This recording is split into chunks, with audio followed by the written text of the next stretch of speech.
Have you ever heard a story that just lingers? Not because it was loud or dramatic, but because it was quiet. Like like something slipped under your skin without you noticing. I've got one of those for you tonight. I am Shavi and this is Echoes in the Dark. And this story, it's been rattling around in my head for a while now. So, it starts with a girl named Elena Ruiz and it ends, well, you'll see. So Elena was 24 years old. She was one of those soft spoken people who didn't say much but always had this gentle, calming energy around her, right?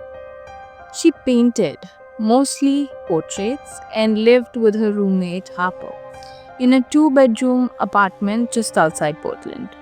She had this tiny, cutesy dog named Milo who followed her everywhere. April 12, 2019, just a normal Thursday night. Harper went out with friends while Elena stayed home. At 10:43 p.m., Harper got a text from her. Milo's acting weird, might crash early. I'll see you in the morning. Nothing about it stood out, but it ended up being the last message Elena ever sent. So Harper comes home the next morning. The front door is unlocked, which wasn't normal. Elena's phone is on the coffee table, her laptop is still open, her keys are right where she left them. And Milo is in his crate and he's whiny. But Elena, she's just gone, vanished. Nothing's missing, no signs of anything weird, it just looked like she stepped out for a second. But then, hours go by and she doesn't come back. And Harper said it best. It wasn't that anything looked wrong. It was that it was too normal. Like she disappeared between moments. I came across this story randomly online one day. You know those nights where you're just scrolling through Reddit rabbit holes at 2 a.m.? Yeah, that. And for whatever reason, I couldn't stop thinking about Elena. I looked through her Instagram, full of art, her plants, Milo.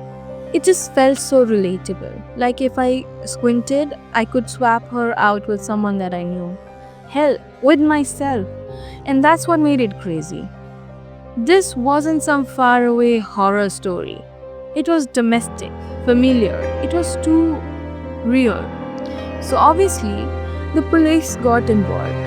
They checked everything. No forced entries, no broken windows, no struggle. But here's the weird part. The hallway security camera had been turned off from the inside. And Harper, she didn't even know that was possible. And then, at 3:12 a.m., another camera down by the back exit glitches. You see the shadow and it's just blur, maybe holding something long, and then the feed gets cut off. That was the last time anything remotely Elena related showed up on the tape. They never identified who or what it was. 2 weeks later, Elena's coat turns up. It's folded neatly at the edge of a hiking trail on the coast. Her phone had actually pinged in that area the night that she disappeared. But her car, still at home. That part still gives me chills. It's like she teleported there or was taken. Search parties go out, drones, dogs, everything. And on May 2nd, a fisherman found her body. Face down in a shallow inlet. No signs of struggle, no bruises. And the official cause of death, undetermined drowning. That's it. They called it an accident. And her family, they were not buying that at all.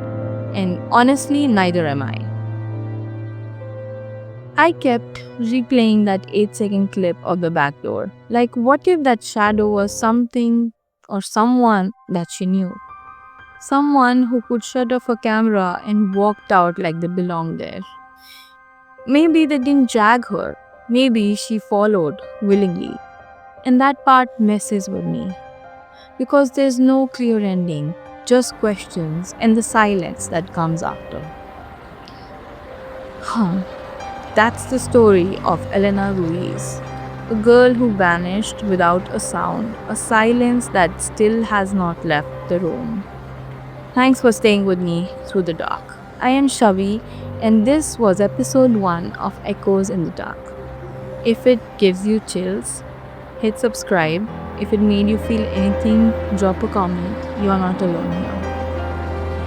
And before you go, there is something I need to tell you.